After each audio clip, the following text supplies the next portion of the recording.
자, 이제 준비들 되셨죠? 네, 지금부터는 좀 난이도 있는 이야기가 될 것 같습니다. 검찰 개혁에 대한 이야기를 해볼까 하는데요. 네. 아주 예민한 이슈, 검찰 개혁에 대한 이야기를 지금부터 나눠보도록 하겠습니다. 중수청법, 공소청법의 정부 입법안을 두고 비판의 목소리가 지금 커지고 있는 상황입니다.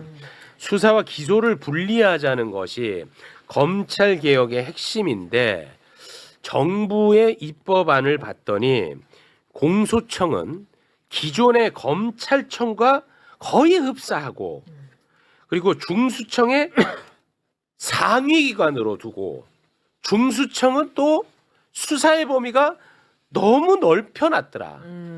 이런 이제 문제 제기의 목소리가 있는 겁니다. 관련해서 민주당원 단체의 기자회견이 있었는데요. 그 장면을 짧게 영상으로 보고 오겠습니다.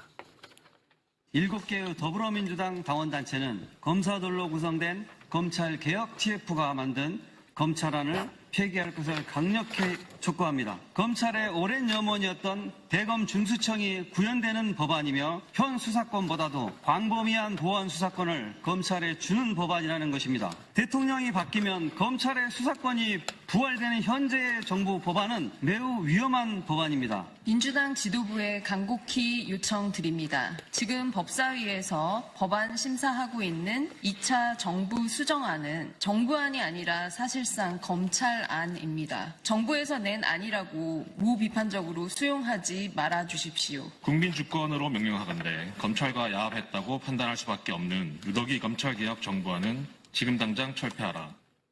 네. 자, 그리고 정청래 민주당 대표의 기자회견이 있었는데 기자회견에서 검찰개혁 관련한 질문을 받고 답을 한 장면이 있습니다. 그 장면도 잠깐 영상으로 보고 오겠습니다. 이 검찰개혁 관련한 당 안팎의 반발 어떻게 보시나요? 세상에 완전 무결한 완벽한 것은 없다고 생각합니다. 그리고 어제, 오늘, 내일 전 시간에 걸쳐서 항상 옳았던 것은 또 없습니다. 그래서 혹시 미진한 부분이 지금 정보조직법에 발견된다면 당연히 그것은 입법권은 당에 있기 때문에 저는 조율이 가능하다라고 생각하고요. 저는 이 검찰개혁에 대해서는 이재명 정부와 민주당의 깃발이고 상징과도 같은 것입니다. 그래서 이 부분에 대해서 당원과 국민 여러분들께서 걱정하고 있는 것도 잘 알고 있습니다. 그래서 이 부분은 요란하지 않게 물밑에서 잘 조율해서 잘 될 것이라고 생각합니다. 네, 만약에 정부 입법안에 문제가 있다면 조용히 물밑에서 잘 조율을 하겠다 이런 입장인 것 같습니다. 이런 와중에 이재명 대통령이 SNS에 검찰 개혁에 대한 생각을 남겼는데요. 이게 굉장히 길어요. 네. 그래서 일부만 좀 추려봤거든요. 그것도 좀 길긴 길어요. 합니다만 이거는 좀 다 소개해 주시기 바랍니다. 개혁은 외과 시술적 교정이 유용할 때가 많습니다. 공직사회에 문제가 많다지만 구성원 모두의 문제는 아닙니다. 시민운동 과정에서 부동산 비리 기득권과 부딪히면서 시작된 부패 검찰의 수사, 기소권 남용으로 오랫동안 기소와 구속영장 청구가 반복되었지만 양심적 법관들의 정의로운 판결 덕에 제가 지금껏 살아남아 대통령 직무까지 수행하고 있습니다. 사법부정은 법원 전체가 아니라 일부의 문제임을 알 수 있습니다. 문제 해결을 위해서는 원인을 정확히 파악하고 옥석을 분명히 가려야 합니다. 문제를 제거하고 문제 인사에게 엄정한 책임을 묻되 무관한 다수 구성원들이 의혹을 잃거나 상처 입게 하는 것은 최소화해야 합니다. 필요한 개혁을 하더라도 전체를 싸잡아 비난하며 모두를 개혁 대상으로 몰아 빈대 잡자고 초가 삼간 태우는 결과가 되지 않게 조심해야 합니다.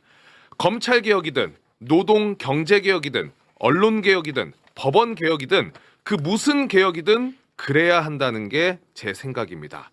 아무리 어려운 개혁이라도 결코 포기하지 않되 개혁으로 인한 상처와 갈등을 최소화하기 위해서는 조심 또 조심해야겠죠. 국민통합과 개혁이라는 양립하기 어려운 두 과제를 모두 원만하게 이행하기 위한 제 나름 고심의 결과임을 이해해 주시기 바랍니다. 개혁은 혁명보다 어렵다고 합니다. 지난하고 번거롭고 복잡하다고 혁명을 할 수는 없습니다. 더디고 힘들더라도 시간이 걸리고 조금 맞득지 않더라도 서로 믿고 격려하며 든든하게 함께 가주시면 고맙겠습니다. 네. 이 글을 읽고 해석은 뭐 다 각자의 몫이겠죠. 네. 뭐 각자 뭐 다 다르게 해석할 수가 있을 것 같긴 합니다. 저도 이 SNS 글을 보고 솔직히 제가 말씀드리면 이 사이다 맛이 아니라서 조금 개인적으로는 아쉬움이 컸어요. 네. 그래서 또 읽고 또 읽고 계속해서 반복적으로 제가 읽었는데 어찌됐든 저는 신뢰하는 정부 아니겠습니까? 네. 예, 그래서 내가 대통령이 한번 돼보고 또 다시 한번 곱씹어서 읽어봤는데 대통령의 무거운 자리에서 어떤 고심의 흔적이지 않을까. 뭐 개인적으로 뭐 잘 지금 정리는 안 되는데 나름 그렇게 지금 정리를 하고 있습니다. 네. 저는. 네. 그런데 제가 조금 이해하기 어려운 대목은 하나가 있어서 요거까지만 제가 정리하고 이제 발언권을 드리도록 하겠습니다. 지금 그 특정 분야에 대해서 행정부 소속 공무원에게 사법 경찰권을 부여한 것이 이제 특별사법경찰 특사경이라는 게 있어요. 네. 네. 이거 굉장히 그 전문적인 수사니까 행정공무원한테 수사할 수 있는 권한을 준 거예요. 오케이, 네. 그런데 그 특사경은 검찰의 지휘를 받게 돼 있어요. 그래서 이거에 대해서 이재명 대통령이 이게 말이 되냐, 이게 문제가 굉장히 심각하다, 이게 바로 잡아라라고 법무부 장관에게 지시를 한 적이 있습니다. 네. 최근입니다. 네. 네. 그런데 바로 잡으라고 분명히 얘기를 했는데 이번 정부 입법안에 보면은 특사경에 대한 검찰의 지휘권을 그대로 뒀단 말이에요. 이거는 좀 굉장히 좀 의아한 대목입니다. 저는. 그래서 다시 한번 여러분에게 그 특사경 문제를 다뤘던 그 국무회의의 장면 영상으로 보여드리겠습니다. 그 사람들도 어차피 권한이 부여되면 수사를 하게 되면 경찰과 다를 바가 없잖아요. 근데 왜 구조적으로 그건 검사의 지휘를 받아야 되는 거죠? 수사라고 하는 사법작용은 궁극적으로 목적이 기소해서 처벌하는 겁니다. 그렇기 때문에 최초 단계부터 법률 전문가의 어떤 지휘를 받지 않게 되면 또는 조언을 받지 않게 되면은 증거 수집 단계부터 문제가 되고요. 또 법률 구성에서 굉장히 어려운 점들이 많습니다. 특별사법경찰 도입 취지는 검사나 경찰이 이 수사를 다 감당도 못할 뿐만 아니라 그 해당 분야는 특수한 전문성이 있는 분야라서 그 업무를 담당하는 공직자 또는 어쨌든 민간 기구에게 조사나 행정을 하는 과정에서 필요하면 그 법 절차를 지키게 하기 위해서 신속하게 전문적으로 하기 위한 제도잖아, 그죠? 그런 데서 법이 위반된 거를 조사를 해서 불법을 교정하는 거를 굳이 검사만이 승인할 수 있다. 그거 이상하지 않습니까? 뭐 잘못된 거는 고쳐야 되는 거 아니에요? 맞죠? 그런데 이번 정부 입법안에 이재명 대통령의 지시사항도 담겨 있지 않다. 이거는 뭐 제가 조금 아무튼 받아들이기가 쉽지가 않은데 자유롭게 정부 입법안에 대한 부분, 검찰 개혁에 대한 부분 자유롭게 말씀 부탁드리겠습니다. 네, 제가 그 좀 PPT 만든 게 있어서 보면서 잠깐 설명을 드리는 게 좋을 것 같아요. 네네. 이게 검찰개혁법 정부 입법의 법안에 대해서 우리가 입체적으로 개별 조문은 조금씩 뭐 논의가 됐던 것 같은데 네. 입체적으로 한번 들여다본 적이 거의 없을 것 같아서 정리를 좀 해봤습니다. 먼저 첫 번째 보면 이게 진짜 검찰청이 진짜 폐지되는 거 맞는가에 대한 질문을 안 던질 수가 없는데 법안 내용을 보면 저는 폐지되지 않는다라고 생각합니다. 제가 얼마 전에 아주 충격적인 얘기를 들었는데요. 정부의 검찰개혁 TF 저기 단장과 부단장과 정부가 국회에 보고를 하러 왔어요. 공소청법 2차 이제 입법 예고하기 전에. 그때 부단장이 이렇게 얘기합니다. 검찰청이 진짜 폐지되는 건 아니잖아요. 이렇게 얘기를 했어요. 이거 너무 충격을 받아가지고 그런 생각으로 법을 만들어서 이런 법이 나왔냐라고 제가 강하게 질타를 했었거든요. 와, 그래요? 자, 그래서 다시 보시면 왜 법이 그렇게 됐는지를 봅시다. 검찰청의 지금 검찰총장 명칭 공소청 그대로 가고 3당 구조 그대로 가고 검사와 수사관을 붙이기에 의해서 지금 검찰청에 있는 검사와 수사관이 그대로 공소청으로 다 갑니다. 한 명도 자르지 않아요.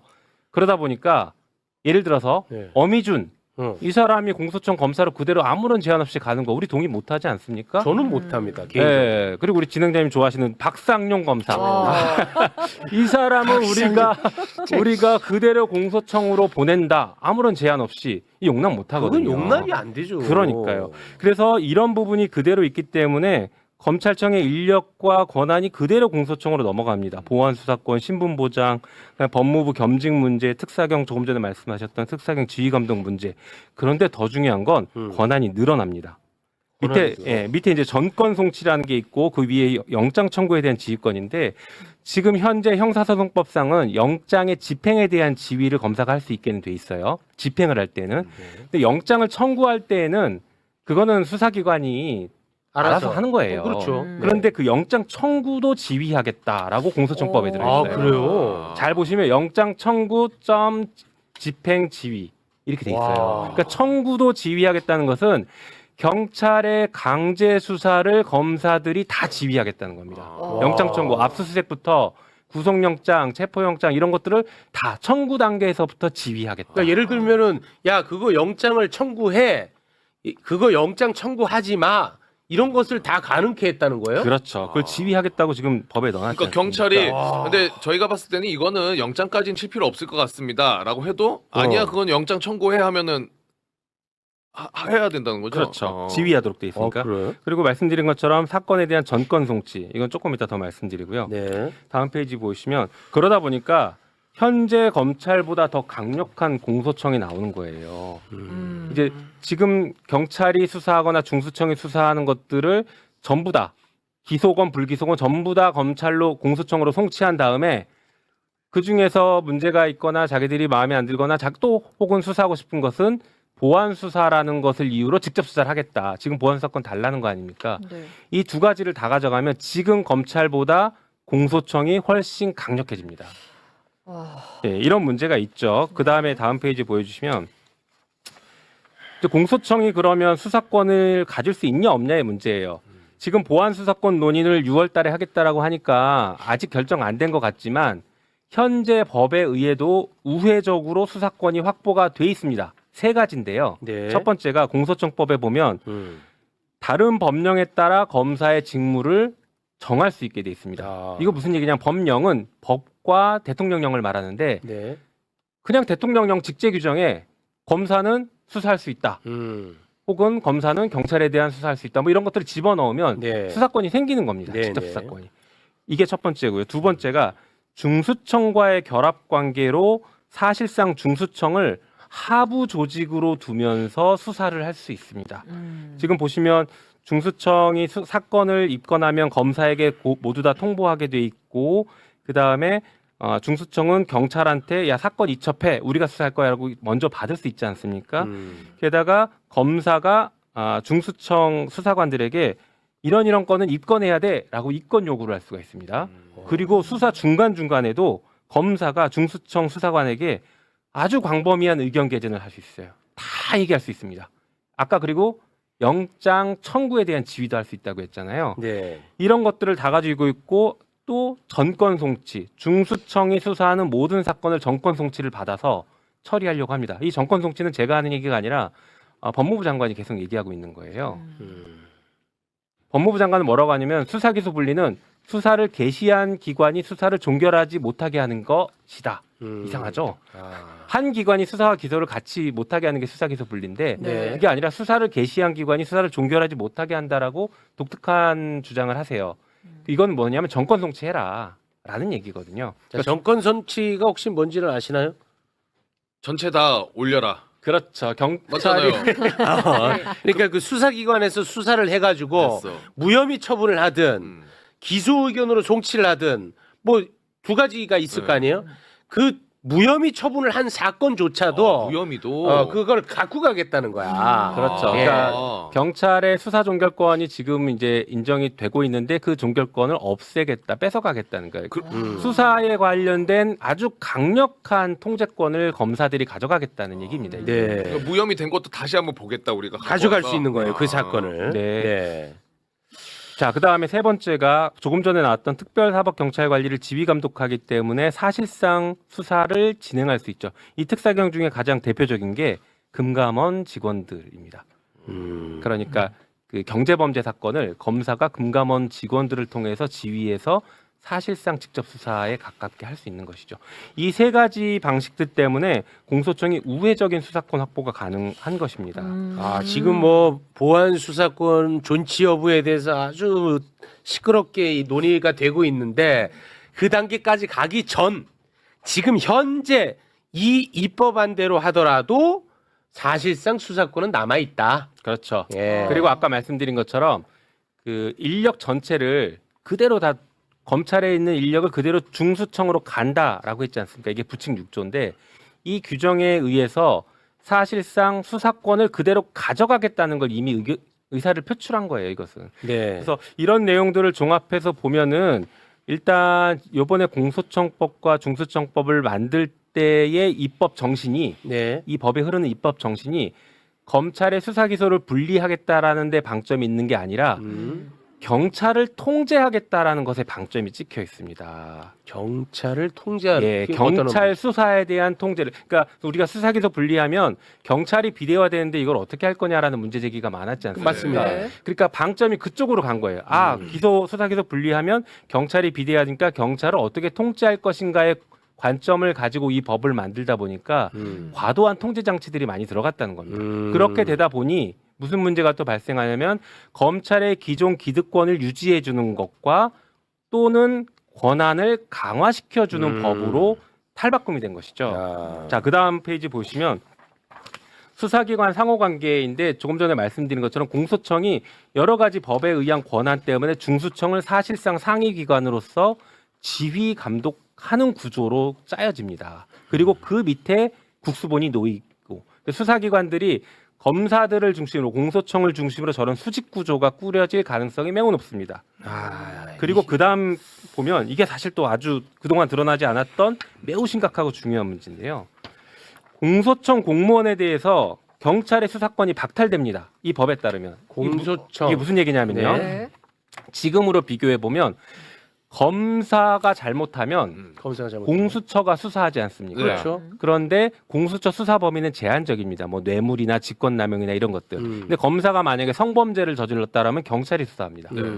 그러니까 검사가 잘못한 것에 대해서는 공수처도 수사할 수 있지만 경찰이 더 많은 범죄를 수사할 수 있어요. 그렇죠. 그리고 검찰청 직원들에 대한 모든 범죄는 경찰이 수사합니다. 네. 자, 그러면 경찰이 지금은 검찰에 대한 상당 부분의 수사를 차지하고 있어요. 그런데 지금 중수청법을 보면 어떻게 돼 있냐면 중대 범죄에 우리가 알고 있는 6가지가 있고 그 밑에 2호에 중대 범죄 등이라는 개념을 도입합니다. 거기에 보면 감옥에 이릅니다. 공소청 소속 공무원이 재직 중에 저지른 범죄. 다시 말해서 지금 검찰로 얘기하면 검찰청 직원이 저지른 검사 포함한 검사와 검찰청 직원이 저지른 모든 범죄를 중수청에서 중대 범죄라고 인정을 하고 이 사건에 대해서는 중수청에 우선 수사권을 줍니다. 아까 이첩 통제권 있잖아요. 게다가 또 무슨 일이 있습니까? 중수청은 수사를 입건하면 검사한테 즉시 통보해야 됩니다. 그러니 검사와 검찰 직원들에 대한 수사를 입건한 순간 통보해야 되고요. 그다음에 경찰이 갖고 있는 거 다 이첩해서 중수청이 가져오게 해서 아까 말씀드린 광범위한 수사 지휘권을 갖고 있지 않습니까? 그걸로 다 뭉개버릴 수 있다는 것이죠.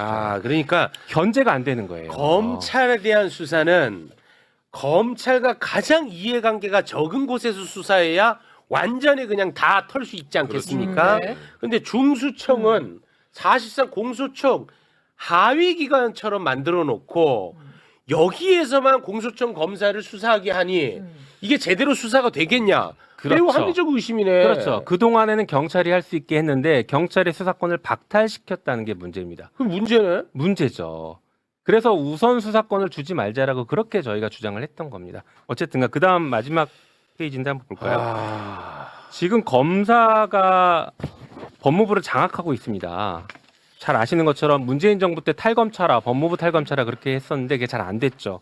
그게 지금 검찰청법 51조 때문입니다. 검사가 법무부 직원을 겸임할 수 있도록 한 조항인데 이게 공소청법에도 그대로 들어가 있어요. 이게 무슨 문제가 생기냐면 검찰청은 법무부의 외청이고 감독을 받아야 되는 그렇죠. 지휘 감독을 받아야 되는 기구인데 네. 법무부의 주요 간부를 다 검사가 하고 있습니다. 맞아.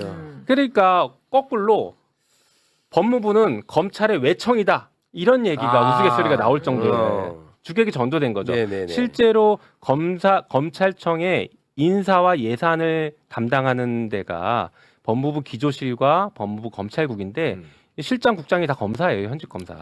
그러니까 현재도 검찰의 예산과 인사를 검사들이 다 하고 있다라고 평가할 수 있어서 이거를 탈검찰해야 된다라고 그렇게 주장을 해왔거든요. 네. 이게 그대로 들어가 있습니다.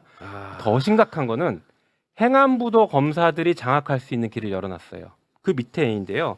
중수청법 37조에 보면 중수청 수사관도 행안부 직원 겸임 가능하다는 걸 또 넣어놨습니다. 그런데 우리가 지금 바람직한 모습으로 계속 그려왔던 게 검찰청에 있는 검사가 중수청 수사관으로 가서 수사 역량을 잘 유지해서 빨리 안착시켜라라는 것들 우리가 계속 주장해 왔지 않습니까?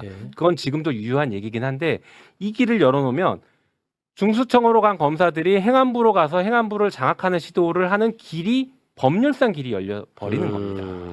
그래서 법무부, 행안부, 중수청, 공소청 이 4개의 기관이 인적으로는 검사들로 된 단일한 조직으로 장악될 가능성이 열리는 겁니다. 매우 심각한 문제들인 것이죠. 근데 이런 것들이 입체적으로 잘 그동안 논의가 안 돼서 좀 지적을 할 수밖에 없습니다. 좀 더 어지러워지네. 근데 이 위험성은 옛날부터 지적됐던 거잖아요. 결국은 보면은 이게 우리 헌법에 있는 기소 독점이 있으니까 검사가 네. 어딜 가든지 간에 검사들이 결국은 수사의 최종 권한을 갖고 있으니까 모든 걸 장악하게 된다 이건데 저는 이런 것 같아요. 헌법에 검사가 기소권을 가진다는 게 검사가 과연 기관인가 아니면 기소권이라는 기능을 뭐 행사하는 개인인가라는 것에 대해서 해석의 여지가 있다고 봐요. 근데 이걸 기관이라고 해보면은 그게 검찰청이 되든 공소청이 되든 이 사람들이 모든 것에 가지를 뻗어가지고 독점해버리는 그 권력을 그 하나의 네트워크형 그래가지고 독점하는 기관이 되는데 이게 기관이 아니고 개인이고 변호사 같은 자격이고 권한이라면은 완전 분산될 수 있잖아요, 그죠? 네. 그런 생각을 우리가 검찰 개혁하면서 안 해봤던 것 같아요. 아니요, 그거는 이제 준사법기관성인데 제가 이제 어려워서 오늘 일부러 좀 뺐는데요. 그러니까 준사법기관이라는 건 사법기관에 준한다는 것이고 그건 무슨 얘기냐면 법원처럼 판사 한 명이 각각 다 개별기관이냐? 독립해서 개별기관으로 독립해서 판단한다는 의미예요.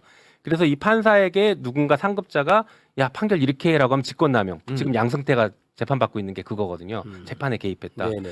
그러면 검사들은 맨날 준사법기관이라고 해요. 그렇죠. 자기들에게. 네. 그런데 전국 단위로 검찰총장을 정점으로 해서 강력한 지휘체계를 갖고 있습니다. 그러니까 준사법기관이 아닌 거예요. 지금 그렇죠, 법상으로도. 그렇죠. 그런데 준사법기관이라고 얘기하면서 지위는 받고 준사법기관이라고 얘기하면서 징계나 보수, 정원 이런 것은 강력한 보호를 받습니다. 그러니까 이 공소청 법에도 그게 모순된 개념들이 같이 들어가 있어요. 이 문제 있습니다, 이분도. 네. 제가 좀 들어가도 될까요? 네. 네. 네. 저도 이제 PPT를 준비를 했는데요. 네. 네.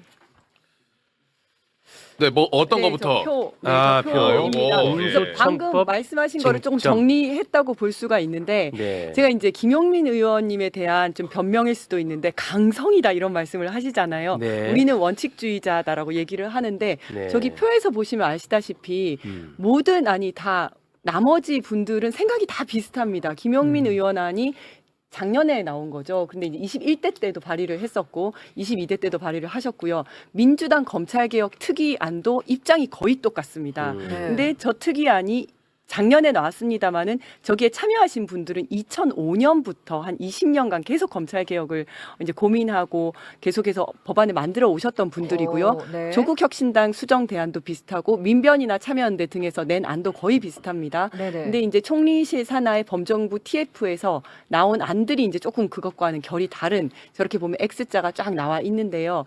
일단 위에서부터 보시면 보안수사권 폐지와 관련해서는 나머지는 다 폐지해야 된다라고 했는데 이제 범정부 TF에서는 아직 저 얘기를 안 하고 있죠. 그러면서 뭐 여론조사를 하면서 보안 수사권이 필요한 거 아니냐 이러면서 유도 설문을 좀 하고 막 부족하니까 어떻게 해야 되냐 막 이제 이런 유도 설문을 좀 하고 있는데 그런 상황이고 고등공소청도 마찬가지입니다. 모든 행정기관은 두 단계로 되어 있습니다. 경찰청, 지방경찰청, 노동청, 그다음에 뭐 서울 서부노동청 이런 식으로 두 단계로 다 되어 있는데 검찰청만 유일하게 세 단계였습니다. 왜냐하면 자신들은 준사법기관이기 때문에 대법원, 고등법원, 지방법원에 맞춰서 그래요. 대검찰청, 고등검찰청, 그다음에 지방검찰청 하겠다 쭉 하다가 공소청으로 바뀌었는데도 이번에도 대공소청, 고등공소 이렇게 가겠다는 겁니다. 그래서 나머지는 다 어떻게 주장했냐면 너네 행정기관이니까 고등공소청 없애야 된다 이렇게 했는데 이번에 이제 정부 안에선 저게 그대로 들어가 있는 거고요. 그렇더라고요. 네. 검사 신분 보장 폐지 저것도 보통 이제 징계를 할 때 공무원들은 다 일반 공무원 징계령에 따라서 징계를 합니다. 네. 그런데 검사만 검사 징계법이라는 게 따로 있어가지고 그 징계에 의해서는 파면을 못하게 돼 있거든요. 네. 그래서 1차 법안에서는 그걸 똑같이 이제 그 검사 징계법을 그대로 놔두겠다라고 했었어요. 그런데 2차에서는 요거는 그대로 놔두더라도 징계에 의해서 파면은 가능하도록 법에다가 이제 반영은 했더라고요. 조금 개선은 됐습니다. 네. 근데 왜 세모예요? 세모인 게 검사 징계법을 폐지는 안 시키되 그 안에다가 징계를 통해서도 파면은 시킬 수 있게 조항을 하나 넣어놨습니다. 그래서 완전한 개혁은 아니고 조금 이제 약간의 개선을 했다. 살짝만 바꿨다. 그리고 검사의 법무부 겸직 금지. 요거는 이제 아까 김용민 의원이 얘기한 것처럼 그 법무부를 다 이제 검찰이 다 장악을 하고 있지 네. 않습니까? 그래서 겸직 못하게 해야 된다라고 나머지는 다 그렇게 주장을 했는데 이제 입법 예고안에는 둘 다 이제 겸직을 그대로 두도록 하고 있고요. 공소총장이라는 명칭을 쓸 것인가. 네. 근데 나머지는 당연히 공소청의 장이니까 공소청장. 네. 경찰청의 장은 경찰청장. 기관의 있지 않습니까? 장이니까. 그런데 그거 안 된다. 검찰총장이란 말을 그대로 쓰겠다. 네. 공소청장이란 말을 안 쓰고 있는 거고요. 네. 특사경 지휘권 폐지는 아까 말씀하신 대로 대통령이 말씀하셨는데도 불구하고 그러니까요. 계속해서 근데 이제 저기서 많은 부분이 이제 당 대표도 좀 이제 바꿔야 된다라고 인지를 하고 있고 지금 그야말로 정말 물밑에서 좀 조율을 많이 하고 있는 상황입니다. 네. 예. 제가 좀 궁금한 게 있는데 어떠한 한 개혁을 할 때 그 개혁의 대상의 눈치를 보는 경우가 있는지 좀 잘 다른 거는 별로 나는 없는 것 같은데 검찰만큼은 항상 잘 달래서 가야 된다 이런 얘기를 아주 현명한 분들도 굉장히 자연스럽게 하더라고요. 그 왜 그런 거죠? 뭐 저는 기본적으로 그럴 필요는 없다라고 생각은 하는데 네네네. 그런데 뭐 대통령께서도 말씀하셨고 그렇게 말씀하시는 분들은 또 충분히 이해가 됩니다. 왜냐하면 이게 검찰 개혁이라는 게 국가 사법 시스템 전반에 영향을 미치는 중대하고 거대한 개혁이기 때문에 네. 설계를 잘못해서 범죄의 피해자를 우리가 제대로 구하지 못하면 그것도 안 되지 않느냐라는 안 되긴 문제의식은 하죠. 아주 중요합니다. 네. 그래서 그런 의미에서 신중하게 가자라고 말씀하시는 거고 네. 그래서 현재 그 현장에 있는 사람들의 목소리를 최대한 들어야 된다라는 취지로는 저는 이해는 하고 있습니다. 네. 다만 그 목소리 사실 굉장히 오래 들었고 이제 결단의 시간이고 결단을 할 때에는 그들의 목소리보다는 개혁을 출발할 때에 어떤 생각을 가지고 출발했는지 이런 것들을 더 우선해야 되는 거 아닌가라고 저는 개인적으로 생각합니다. 네. 제가 우리 김용민 의원님이 지난주였나요? 매불쇼에 나와서 한 발언을 제가 요즘 자주 인용을 하고 있습니다. 우리 의원님이 그런 얘기를 했었죠. 나를 어떤 사람의 기준을 삼고 검찰개혁 나의 법안이나 이런 행동을 보면 너무나 일관성 없는 사람처럼 보일 텐데 나의 개혁의 방향을 놓고 보면 굉장히 일관적일 것이다. 와, 저는 그거 아주 좋은 표현이었다고 봅니다. 네. 예, 일관성이 있습니다. 고맙습니다. 자꾸 저를 개파로 가두려고 하셔가지고 네. 그게 아니라 개혁으로 그냥 개혁의 관점에서 같이 고민해 주셨으면 좋겠습니다. 알겠습니다. 자, 그러면 두 분과는 여기서 인사를 저희가 나누도록 하겠습니다. 김용민 의원님 그리고 이지은 위원장님 두 분 대단히 고맙습니다. 감사합니다.